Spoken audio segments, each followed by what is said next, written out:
Allison Thompson still remembers the morning of September 11th, 2001. September 11th morning, I woke up early and I went to the TV, and it was a beautiful, bright, sunny day, and it said there was a small plane that hit the World Trade Center, and automatically I knew something was wrong. Thompson roller skated to the scene. I went over to it and I saw this beautiful, elegant hand, and it was an engagement ring on the finger.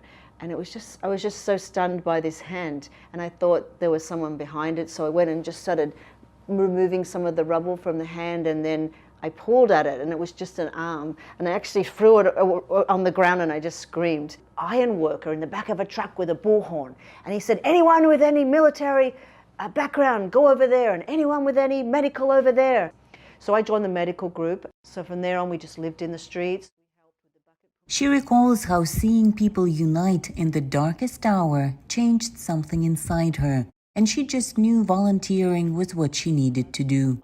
In 2001, she founded Third Wave Volunteers, a network of first responders who support and coordinate aid during humanitarian crises, natural disasters, and other situations where people need training or resources.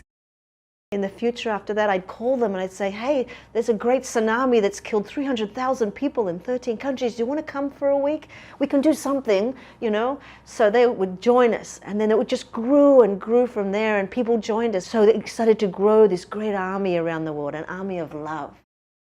Along with other volunteers like her, Thompson helped people out in the Philippines, Nepal, Sri Lanka, and India. When Russia invaded Ukraine, Thompson couldn't remain indifferent. We're in Ukraine right now, so whenever we get to those front lines, recaptured villages, we just say, hey, we love you, and we start hugging them. And sometimes they hug and they try to pull out. I don't let them. I hug them and I hold them closer. And in those moments, you feel them collapse in your arms. And then that's the first time they could show emotion, and they just start crying. In Ukraine, Thompson and other volunteers, among their other duties, train soldiers, showing them what to do if they're wounded and how to find their way in the woods.